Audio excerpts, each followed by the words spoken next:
የህልም ፍቺ ምንድነው? ዛሬ ስለ ሰርግና የጋብቻ ስነ ስርዓትን የህልም ፍቺ ይዤላችሁ ቀርቤያለሁ። ሻሃዳይ ሞላም አዛን ሶላቱ የአይኔ ማረፊያ ካልተጠሩ አንቱ የአይኔ ኑር አንቱን ያላቅሙ ወዶ ማማሉ ልቤ። አሰላሙ አለይኩም ወረህመቱላሂ ተዓላ ወበረካቱ። ሰላም ጤና ይስጥልኝ የበልግ ቲቪ ቻናል ቤተሰቦች፣ ሰላም ጤና ይስጥልኝ። እንዴት ናችኋለን? ዛሬ ይዤላችሁ የመጣሁት የህልም ፍቺ ባህላዊ የሰርግ በዓልን ማለም እንዲሁም ሌሎችን መሰል የህልም ፍቺዎችን ይዤላችሁ መጥቻለሁ። እስከ ቪዲዮ መጨረሻ ድረስ ተከታተሉኝ። ለቻናል አዲስ የሆናችሁ ሰብስክራይብ እያደረጋችሁ ሁልጊዜም የምንለቃቸው እንዲደርሳችሁ ደግሞ የደውል ምልክቷን እየነካችሁ ወደ ቪዲዮ እንገባለን። ባህላዊ የሰርግ በዓል ማለም። አንድ ህልመኛ ባህላዊ የሰርግ በዓል ካለመ ወይም ካየ ማለት ነው።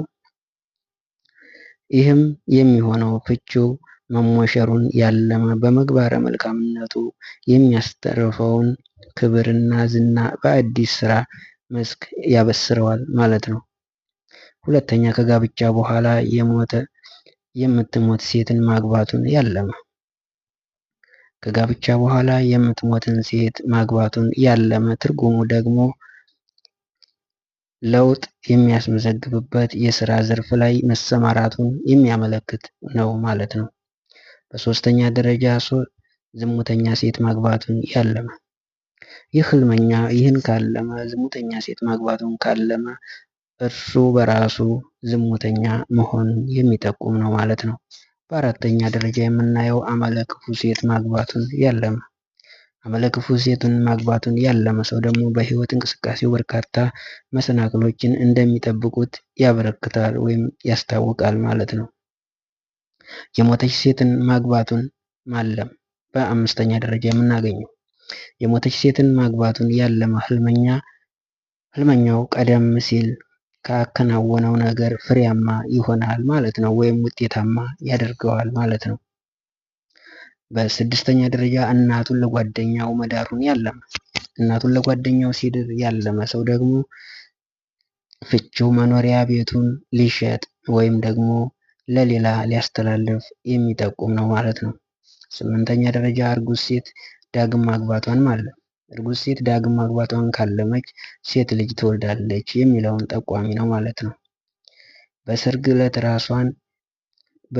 ዕለት ራሷን ያለመች ሴት፣ ይህ ደግሞ በሰርጓ ዕለት ራሷን ያለመች ሴት ወይም ደግሞ ያየች ሴት ማለት ነው ወንድ ልጅ ትወልዳለች የሚለውን ጠቋሚ ነው ማለት ነው።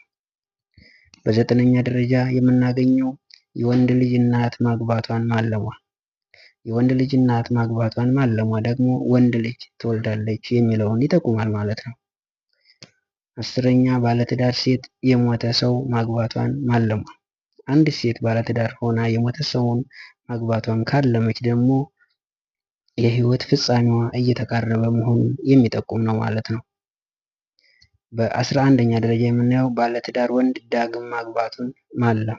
ባለትዳር ወንድ ዳግም ማግባቱን ካለመ የሚያገኘው ትርፍ እና ጥቅም መኖሩን ያመላክታል ማለት ነው። 12ኛ የዝነኛ ሰው ሴት ልጅን ማግባቱን ያለመ። የዝነኛ ሰው ሴት ልጅን ማግባቱን ያለመ ደግሞ በሀብት ወይም በብልጽግና ይበሰራል የሚለውን ጠቋሚ ነው ማለት ነው። 13ኛ ለህመምተኛ ሴት ምሁር ማግባቷን ማለም። ለህመምተኛ ሴት ምሁር ማግባቷን ማለም ደግሞ በአላህ ፍቃድ ከህመሟ ነፃ የምትሆንበትን ጠቋሚ ነው ማለት ነው። ውድ የቻናሌ ቤተሰቦች፣ እነኝህንና መሰል ቪዲዮዎችን ይዤላችሁ በተመሳሳይ እቀርባለሁ። ለዛሬው ይዤላችሁ የቀረብኩት ይህን ይመስላል። አሰላሙ አለይኩም ወረህመቱላሂ ተዓላ ወበረካቱሁ።